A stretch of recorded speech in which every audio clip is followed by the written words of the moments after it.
Salam hörmətli tamaşaçılar, Realda qida verilişinin xüsusi buraxılışını bugün təqdim edəcəyik. Aparıcı mənəm İlkin Kərimov. Gəlin əvvəlcə anonslarla tanış olaq. Ana südünün faydalarından danışacağıq. Uşaq 6 ayına can yalnız ana südü ilə qidalanmalıdır. Süd verən anaların süd vəzi xərçəngi olma ehtimali çox aşağı düşür. 12 may bitki sağlamlığı günüdür. Mövsümü meyvə tərəvəzləri necə seçmək lazımdır? Realda qida verilişinin bugünkü xüsusi buraxılışında biz möcüzə qida ana südü mövzusunda danışacağıq. Amma gəlin əvvəlcə ötən həftə qida sahəsində baş verən əsas xəbərlərlə tanış olaq.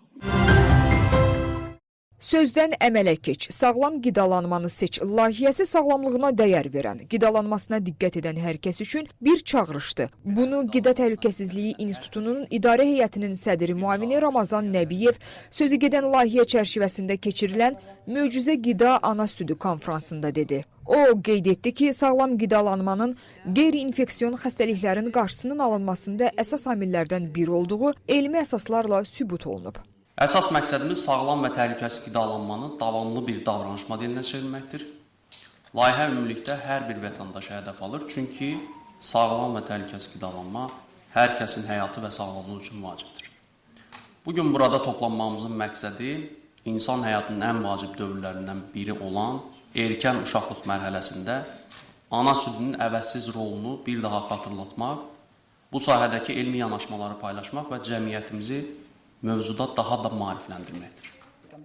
Tibbi ərazi bölmələrini İdarəetmə Birliyinin İxtisaslı Tibb Xidmətinin departament rəhbəri Nəzrin Mustafayeva bildirdi ki, bugün ölkəmizin gələcək inkişaf planında səhiyyə sektorunun əsas fəaliyyətlərinin mərkəzində körpə sağlamlığının qorunması və inkişafı dayanır. Bu məqsədə çatmaq üçün yol məhz bugünkü mövzulardan və müzakirələrdən başlayır. Amerika Birləşmiş Ştatlarında körpələrin lazımi səviyyədə ana südü ilə qidalanmaması hər il 100 milyard dollardan çox iqtisadi itkiyə səbəb olduğunu göstərmişdir. Və bu itki də əsasən səhiyyə xərclərinin artması və uşaqların zehni inkişafının zəifləməsi nəticəsində gələcəkdə qazanc imkanlarının zəifləməsi ilə əlaqələndirilmişdir. Möcüzə Qida Ana Südü konfransında ana südünün insan sağlamlığında rolu, bu sahədəki elmi yanaşmalar və real həyat təcrübələri mütəxəssislərin iştirakı ilə müzakirə olundu. Konfransın da məqsədi hamilə qadınlara və süd verən analara ana südünün faydaları ilə bağlı məlumatlar vermək, onları maarifləndirmək, mümkün qədər daha geniş auditoriyaya çatmaq üçün hamilə qadınları hədəf alan əsas mövzulara toxunuldu bugün konfransda. Ginekoloqlar, pediatrlar, hətta onkoginekoloqlar və psixoloqların, psixosomatiklərin cəlb olunduğu bu konfransda mümkün qədər hamilə qadınlara, onlara lazım olan, onların körpələri və öz sağlamlığı üçün faydalı olan məsləhətlər verildi.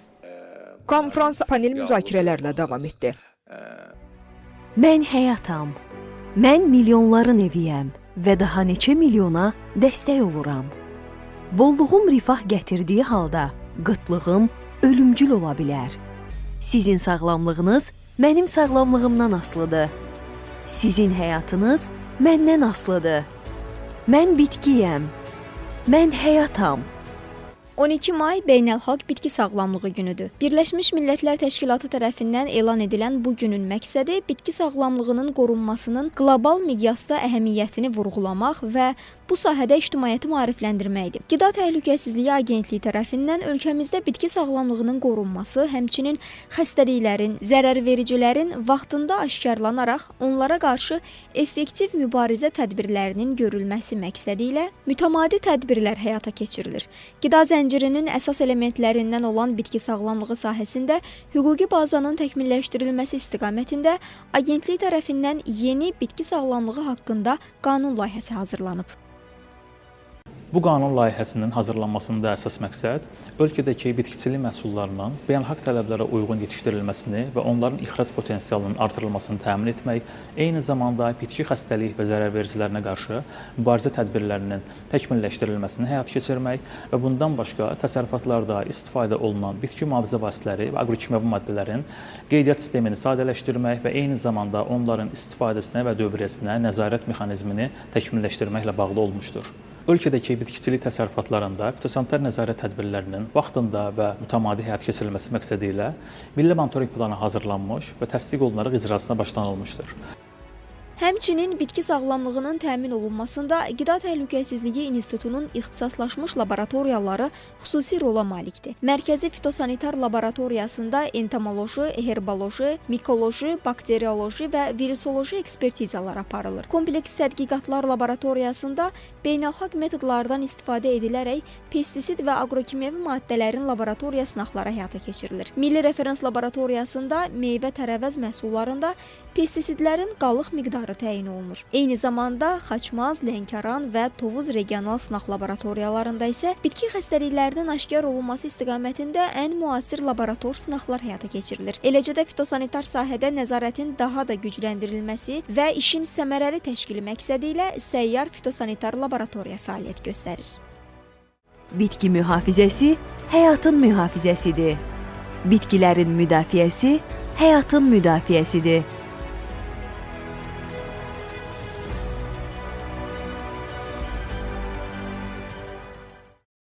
Sosial media platformasında satışa həyata keçirilən qaymağın keyfiyyətinin aşağı olması ilə bağlı Qida Təhlükəsizliyi Agentliyinə müraciət daxil olub, keçirilən yoxlama zamanı saxta süd məhsullarının satışa çıxarıldığı müəyyən edilib. Keçirilən yoxlama nəzarət tədbirləri çərçivəsində məlum olmuşdur ki, fiziki şəxs Nəzərova Könül Sabir qızı bir neçə süd istehsalçı müəssisələrindən deməli üzərində quru süd və süd yağı əvəzisi qeyd olunmuş məhsulları əldə edərək onların etiket məlumatları qopardılıb və təbii süd məhsulu adı altında müşahidə sənədləri olmadan TikTok və Instagram sosial media səhifələrində satışa çıxarıldığı məlum olmuşdur. Eyni zamanda süd məhsullarının temperatur rejimi gözlənilmədən soyuducu avadanlıqla təmin edilməyən minik avtomobili vasitəsilə müştərilərə çatdırıldığı müəyyən edilib. Faktla bağlı qanunvericiliyə uyğun zəruri tədbirlər görülüb. Qanunsuz fəaliyyətin qarşısı alınıb. Bundan əlavə qeyd edək ki, saxta məhsulların satışı istehlakçıların hüquqlarının pozulması faktıdır. Onlayn satış edən deməli istehsalçı müəssisələr ən çox qeydiyyatdan, qida təhlükəsizliyi birinci növbədə qida təhlükəsizliyi qeydiyyatından keçməli və həmin məhsulların istehlakçılara çatdırılması zamanı və yaxud da ticarət obyektlərinin çatdırılması zamanı xüsusi nəqliyyat vasitələri, soyuducu avadanlıqlarla təsis olunmuş nəqliyyat vasitələri çatdırılması mütləq şəkildə təmin olunmalıdır. Eyni zamanda həmin məhsulların etiket məlumatlarının qanunverici tələblərinə uyğun olduğuna diqqət yetirməlidirlər və onların etiket məlumatlarında olan tərkibində qeyd olunmuş xam malların həmin məhsulun tərkibinə qatılması eynilik təşkil etdiyinə diqqət yetirməlidirlər. Bundan əlavə onlayn alış edən istehlakçılarımız isə mütləq şəkildə alış edərkən həmin istehsalçı müəssisələrdən qida təhlükəsizliyi çıxarışının olmasını, həmin məhsulların müşahidə sənədlərinin tələb edə bilərlər. Eyni zamanda qəbul edilərkən həmin məhsulların düzgün temperatur şəraitində onlara çatdırıldığına əmin olmalıdırlar və etiket məlumatlarına xüsusilə diqqət yetirməlidirlər. Vətəndaşlar qida təhlükəsizliyi sahəsində istehlakçı hüquqlarının pozulması və qanuna zidd hallarla rastlaşdıqda bu barədə konkret faktlarla Agentliyin 1003 çağrı mərkəzinə məlumat verə bilərlər. Qida Təhlükəsizliyi Agentliyi tərəfindən aidiyyatı qurumlarla birgə cari ilin 19-23 may tarixlərində quş qripi xəstəliyinə qarşı növbəti epizotoloji monitorinq keçiriləcək. Monitorinq zamanı ovçuluq təsərrüfatlarının və milli parkların su, bataqlıq, dəniz sahili zonalar və digər ərazilərini əhatə etməklə ərazi ilə yanaşı vəhşi quşlara ümumi baxış keçiriləcək. Bəzi sənaye əsaslı müxtəlif həcmli quşçuluq müəssisələrində, o cümlədən müxtəlif rayonlardakı ailə təsərrüfatlarında saxlanılan ev quşlarından laborator müayinə aparılması üçün diaqnostik nümunələr götürüləcək. Tədbirlər müddətində götürülmüş nümunələrin laborator müayinələri aparılacaq. Monitorinq çərçivəsində epizotoloji vəziyyət və götürülmüş nümunələr barədə məlumatlar müvafiq elektron sistemə daxil ediləcək. Hörmətli tamaşaçılar, realda qida verilişinin bugünkü xüsusi buraxılışında biz ana südün əhəmiyyətindən danışırıq. Məlum oldu ki, Azərbaycan Respublikasının Qida Təhlükəsizliyi Agentliyi, BMT-nin Ərzaq və Kənd Təsərrüfatı Təşkilatının Azərbaycan nümayəndəliyi, Ümumdünya Səhiyyə Təşkilatı və NUDİyə, Nutrisiologiya və Dietologiya Assosiasiyasının birgə təşkilatçılığı ilə sözdən əmələ keç, sağlam qidalanmanı seç layihəsini icra edir. Məhz bu layihə çərçivəsində ilk konfrans təbibin dəstəyi ilə yeni klinikada möcüzə qida ana südü mövzusunda keçirildi. Bugünkü qonaqlarım həmin konfransın iştirakçılarıdır. Məmnuniyyətlə onları sizə təqdim edirəm. Mənim qonaqlarım tibb elmləri doktoru, Azərbaycan Tibb Universitetinin müəllimi Nurəngiz xanım Hacıyeva, xoş gördük sizi və uzman cərrah ginekoloq Şəlalə xanım Məhəmmədova, sizi də xoş gördük. Təşəkkür edirəm hər ikinizə. İlk sualım Nurəngiz xanım sizə olacaq. Ümumiyyətlə bu sahədə aparılan həm elmi araşdırmalar, həm şəxsi təcrübəniz, apardığınız müşahidələr nəyə göstərir? Bizi narahat edən əsas məqamlar nədən ibarətdir? Sualınıza görə təşəkkür edirəm. Qeyd etmək istəyirəm ilk öncə Azərbaycan Respublikasının prezidentinin sərəncamı ilə 2020-ci il, yəni körpələrə dəstək və körpələrin qidalanmasına dəstək üçün strategiya imzalanmışdır və bu strategiyada təbii ki, prezidentimizin nəzərindən qaçmamış və ana südünün qidalanmasını dəstəkləməyə sövq etdirildi və çox sevindirici haldır ki, bugün də bu məsələ davam etdirilir və ana südü ilə qidalanma təşviq olunur və anaların diqqətinə çatdırılır. Doğrudan da ana südü ilə qidalandırma çox vacibdir. Bunun ən birinci müsbət cəhəti onu qeyd etmək istəyirəm ki, dünyada aparılan statistikaya görə, əgər uşaq ana südü ilə qidalanırsa, bu ailənin büdcəsinə də müsbət təsir edir. Çünki hesablanıb ki, orta gəlirli ailənin əgər uşağı süni qida ilə qidalanırsa, bu ailənin büdcəsinin 30 və bəzən 40%-ının bu qidaya getməsinə gətirib çıxarır. Və bu da təbii ki, ailə üçün bir qədər çətinlik yaradır. Bu birinci faktordur. İkinci, uşağın sağlamlığı üçün ana südü ilə qidalanma çox vacibdir. Bildiyimiz kimi, hər bir ana uşağını ana südü ilə qidalandırarsa, onda gələcəkdə xəstəliklər də az olar. Allergiya, piylənmə, arterial təzyiq kimi xəstəliklərin əsasında süni qidanın böyük təsiri vardır. Odur ki, biz bu məsələni başlamalıyıq doğum evlərindən aparılmağa. Doğum evlərində ginekoloqlar, neonatoloqlar anaları uşağı, yəni düzgün döşə qoymağı öyrətməlidir və ana əgər uşağı düzgün döşə qoyursa, düzgün qidalandırırsa, bu uğurlu ana südü qidalanmanı davam etdirilməzdir. Və elm və ədəbiyyat sübut edir ki, uşaq 6 ayına can yalnız ana südü ilə qidalanmalıdır və ana südü ilə qidalanan uşağın heç bir suya, heç bir əlavə meyvə şirələrinə, heç bir əlavə qidaya ehtiyacı olmur və o uşaq sağlam, normal böyüyür. Təşəkkürlər Nurəngiz xanım. Biz söhbətə davam edəcəyik. Şəlalə xanım, bəs sizin fikirləriniz necədir? Bu sahədə bizi narahat edən əsas məqamlar nədən ibarətdir və ana südünün möcüzəsi nədən ibarətdir? Ana südü möcüzədir mövzusunu keçirilən bu təşkilatda təbibə mən çox təşəkkür edirəm. Çünki ümumiyyətlə son zamanlarda bu qədər konferansların və bu qədər bilgiləndirmə ilə bağlı toplantıların olması çox gerçəkdən uğurdur Azərbaycan səhiyyəsi üçün. Bunun üçün çox təşəkkür edirəm. Bu mövzuda da demək istədiyim odur ki, hər bir ana südünü öz körpəsinə verməlidir. Mən öz ixtisasım açısından anlatmaq istəyirəm ki, bunun nə üstünlükləri ola bilər? Bir ana, süd verən ana ilə süd verməyən ana arasında fərq var. Belə ki, süd verən anaların süd vəzi xərçəngi olma ehtimali çox aşağı düşür. Yəni, təxminən 2012-ci ildə 50 tədqiqatın ortaya qoyduğu bir meta-analizdə göstərilmişdir ki, süd verən analarda 4,3 qədər faiz bu kanser olma riski aşağı düşür və bu da kiçik bir rəqəm deyil. Mexanizmi necə baş verir? Hormonal problemlər, proseslər daha doğrusu orada baş verir və hüceyrəsəl. Hormonal olaraq normal menstruasiyanın dalgalanmaları sönmüş olur prolaktinin yüksəlməsi ilə və bu zamanda süd vəzi stimulyasiyası azalır və xərçəngdən qoruna bilir beləliklə və eyni zamanda da hüceyrəsəl dəyişikliklər. Süd vəzi, süd əmən zaman körpə daha matur olur, daha olğun olur. Əgər süd verməyən qadında isə süd vəzi maturlaşa bilmir, olğunlaşa bilmir və süd vəzi toxumaları sanki düşünür ki, biz hələ də yetişməmişik, bölünüb çoxalmağa davam etməliyik. Və bölünüb çoxalmağa, kontrolsuz böyümə nəticəsində süd vəzi xərçəngə əmələ gələ bilir.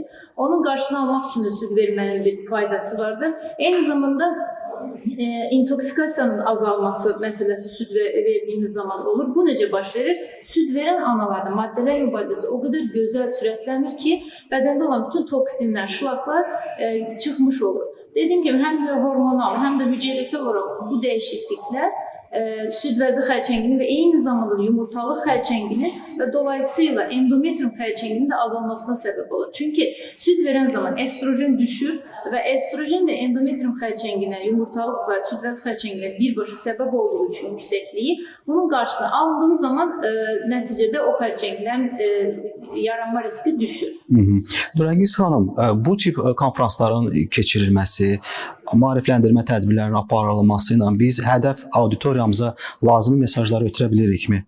Bəli, bu tədbir qeyd etmək istəyirəm, çox gözəl təşkil olunmuşdu. Burada həm neonatoloq, həm ginekoloq, həm psixoloq, həm dietoloq cəmlənmişdi və doğrudan da burada iştirak edən hamilə qadınlar mən çox gördüm və onlar hamısı məmnun, biliklə dolu çıxırdılar auditoriyadan və doğrudan da bu sizin əməyinizə sağlıq, çox gözəl nəticələr olacaq düşünürəm. İlk doğal, ilk təbii bir şey bu ana südüdür. Bu hər bir valideynin uşağına verməsi vacibdir. Bu Quramda da var, Dədə Qorqud əsərində də var, yəni bu reallıqda da var və son illər elmi tədqiqat işləri də buna doğru gedir ki, yəni uşaqları tam təbii ana südü ilə qidalandırılsa, o uşaq gələcəkdə öz yaşıdlarına nisbətən IQ-ləri, davranışları, özgüvənləri daha çox olar. Çünki biz bildiyimiz kimi əmziyi əmmək çox asandır. Rezindir, uşaq rahatlıqla onu əmir. Amma birbaşa süd vəzindən südü uşaq özünün üçün tapması, onun üçün gələcəkdə ağıllı olması, çətin vəziyyətlərdə situasiyadan asanlıqla çıxmasına da kömək edir.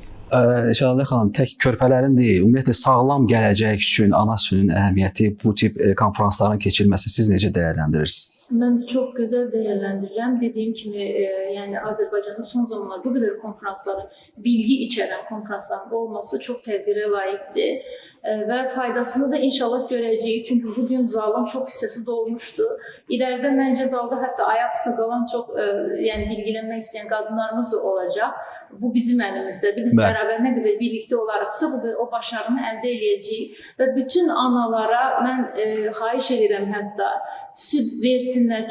Süd çünki yəni onun əvəzi yoxdur bu dünyada.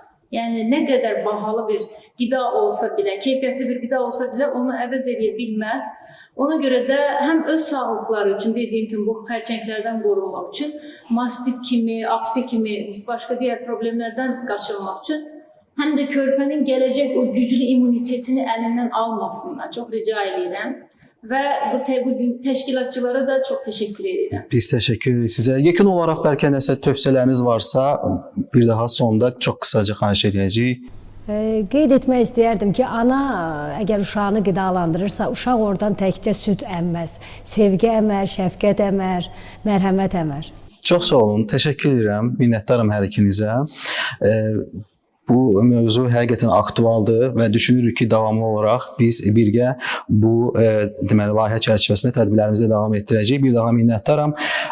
Hörmətli tamaşaçılar, bu gün biz möcüzə qida ana südü mövzusunda danışırdıq. Mənim qonaqlarım Nurəngiz Hacıyeva, tibb elmləri doktoru, Azərbaycan Tibb Universitetinin müəllimi və Şəlalə Məmmədova, uzman cərrah, ginekoloq idi.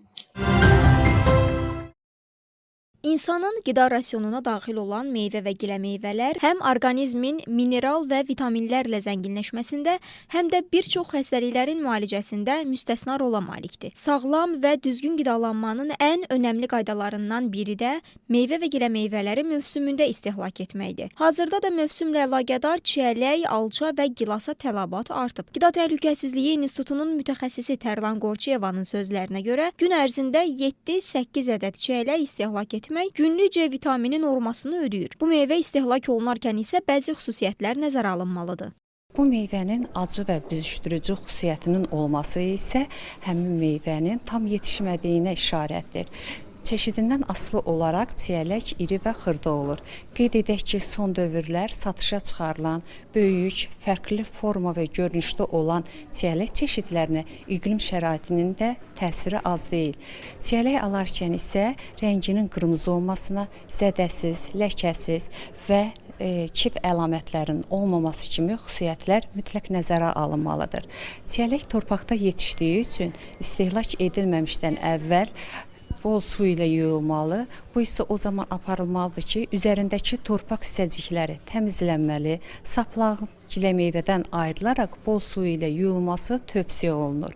Asanlıqla xarab ola bilən yetişmiş çiyələklər bir neçə gün ərzində istehlak edilməlidir. Çiyələyi bir həftə müddətində soyuducuda, 6 aya qədər isə dondurucuda saxlamaq mümkündür. Bu mövsümdə daha çox istehlak edilən meyvələrdən biri də alçadır. Mütəxəssislər istehlak üçün ləkəsiz, zədəsiz, bərk və büzüşməmiş alçaların alınmasını tövsiyə edirlər. Mövsümi meyvələrdən olan gilasın tərkibi vitamin və minerallarla zəngindir. Rəngi isə sortlarından asılı olaraq dəyişə bilir. Maraqlı bir faktı nəzərinizə çatdırım ki, qırmızı gilasa nisbətən ağ gilasda qlukoza daha çoxdur. Bu meyvəni alarkən ləkəsiz, zədəsiz olmasına, köhnəlmiş, çürümüş, saplağının quru olmamasına, həmçinin zərərli orqanizmlərin təsirinə məruz qalmamasına diqqət edilməlidir. Mövsümi meyvələrdən sayılan ərik yüksək qidalılığa malikdir. Bu meyvə istehlak olunarkən bəzi xüsusiyyətlər nəzərə alınmalıdır. Belə ki, əriyin rənginin parlaqlığı tərkibindəki beta-karotinin yüksək olması ilə bağlıdır. Əriyin rəngi sarı və narıncı sarı olmalı, üzərində göy yerlər və kəskin qırmızı ləkələr yer almamalıdır. Ümumiyyətlə isə təbii və keyfiyyətli məhsul, o cümlədən çiyələk, alça, ərik və gilas kimi meyvələri seçmək və ya almaq üçün onların orqanoleptik xüsusiyyətlərinə, keyfiyyətinə, həmçinin qablaşdırılmasına, saxlanma şəraitinə və temperaturuna diqqət etmək lazımdır. Realda qida verilişindən bugünlük bu qədər xüsusi buraxılışı təqdim etdik. Hər həftənin çərşənbə axşamı saat 16:20-dən etibarən proqramımızı izləyə bilərsiniz. Verilişin təkrarı isə axşam saat 22:30-da efirdə olur. Aparıcı mən idim İlkin Kərimov. Təhlükəsiz qida ilə sağlam gələcəyə.